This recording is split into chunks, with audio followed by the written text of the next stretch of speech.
Hello everybody, Andrew Blake from the digitalaudiomanual.com. Today let's talk about how to explode the chord track in Cubase 13. One of the features that's hidden deep in the option of the score in Cubase is this function called explode the chords. If you've never gone into the score and seen some of the things available there, it's very unlikely you've never heard of this feature or ever used it before. Before I demonstrate this, give us some examples of where we can go with this, I want to show you something I used to have to do before I understood this, and something that would come up in a general workflow in Cubase. If we take a simple string part like this that has some chords in it, and then we open it up in the key editor, we can see that there's all kinds of notes stacked on each other. For example, in this first area, if I click on this, and I have this note below it, this note below it, then when I go over to the next chord, I have these notes. And so it goes. When I got one of my first orchestral libraries, I wanted to take a part like this, maybe take these first bottom notes, and then maybe copy those to another track, and then assign their own instrument out of my orchestral library. And then maybe I wanted to take the next notes, we're kind of in the middle here,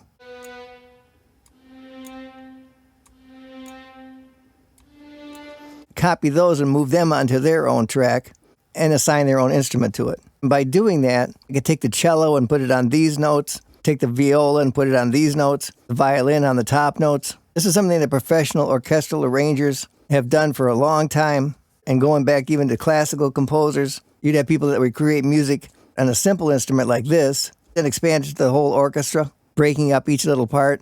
In a little 4-bar phrase like this, it's a fairly simple operation to, again, copy and paste various levels of notes here. But it's still a little tedious to do that. Imagine you have not just 4 bars, maybe you have 32 bars or more of all these different chords going one after the other. It becomes quite a task to isolate and move these various notes onto their own tracks, and you get the general idea. If I close out of this and go up to the menu option that says Scores, and I move down the list to where it says Functions, I get a sub-menu option here, and in that option is a choice that says Explode, but it's grayed out, and I can't get to it. So even if I wanted to use this, right now it's not available to me. On the other hand, if I select my MIDI part, I go back up to the Scores menu, and I come down to the option that says Open the Score Editor. Now I get this picture of the notes like I was looking at in the key editor, but now they're written out, and if I count them, I can see there's 1, 2, 3, 4 notes here.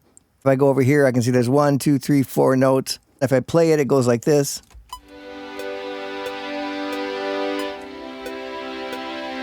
And now if I go up to the option again on the menu that says Scores, once again move down to where it says Functions, I can now come over to this option that says Explode. And now it's lit up and I can click on it. And when I hit that, I get a dialog box with all kinds of options in it. Let me just mention, for those that are interested in this kind of thing and want to go deep and know all the details, you definitely want to click the link below the video to gain access to the digital audio manual, where you can find all kinds of in-depth tutorials on these exact things that cover every step and explain every function in detail. But for our example here, I'm going to make a couple of choices. I'm going to turn off this split note option. I'm going to leave the number of tracks here that says 3. I'll leave the choice that says bass to the lowest voice. And I'm going to leave the choice that says line to tracks. And I'm going to hit OK on this. And if you look at the score now, there's only 1 note left. Where did the other notes go? If I close this down, now I can see that Cubase has created 3 extra tracks for me. And in these 3 extra tracks, it automatically moved all those notes to their own tracks. If I play it, I get pretty much exactly what I had before.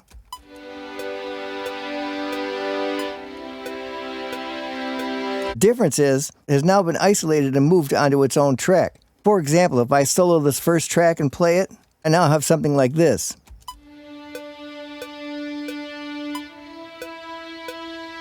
And then if I go to the next track and isolate that, I get something like this.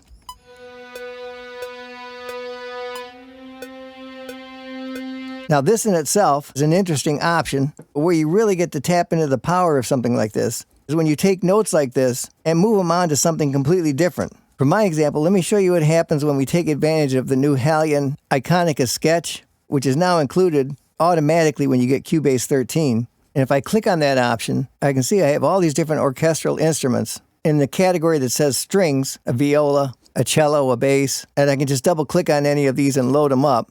And then when I play them, I get those kind of string sounds. And then once I've created some tracks like that, I can play the different instruments, the violin 2, violin 1, the violas, the cello, and then the bass. And now going back to the tracks that we had separated, when we exploded our chord, I can simply just click and drag these right down into these orchestral instruments. Because I have 2 violins, I'm going to double this violin up. And very quickly I get something that sounds like this.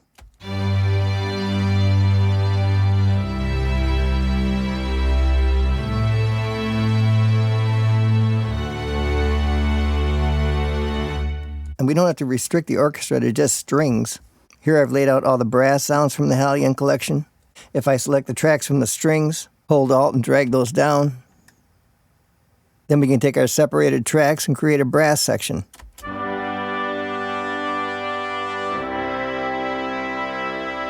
And same thing with the woodwinds. I can lay out a bunch of tracks from the woodwinds, and then our woodwinds sound like this.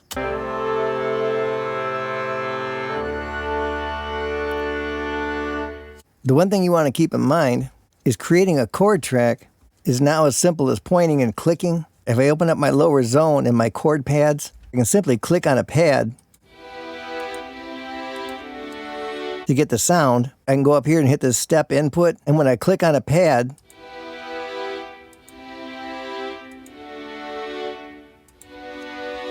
it's quickly inserted up on the chord track. And maybe I want a little bit more elaborate chords this time, or more variation. I can switch over to my pencil tool, draw in some extra blank chords, and then when you click on one of the chords to start with, you can use your arrows on your keyboard to move through each chord. And when I get to a blank chord, I can also switch over to this chord assistant. And this makes recommendations based on the chord before it and the chord that comes after it. I can click on these recommendations and go down through them. If I like it, I can just move on with the right arrow. Come to another blank chord, go through some of the suggestions, and continue on. I can experiment with some things that may be a little farther out there. And then once I've built my chords, I can add them to my original Hallian track here, listen to it and see if I got something I like.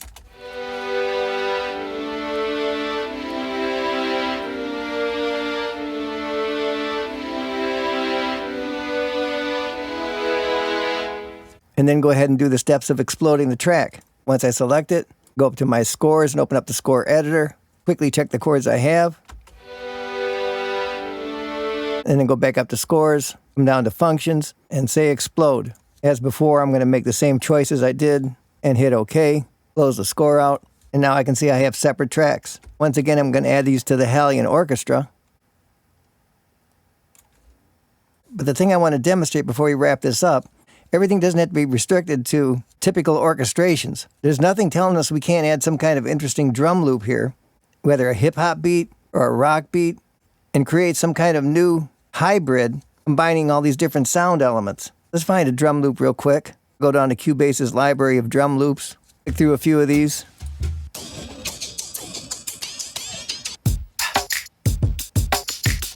That's what I'm looking for. Add a little bit more modern bass into it, and pretty soon we wind up with something like this.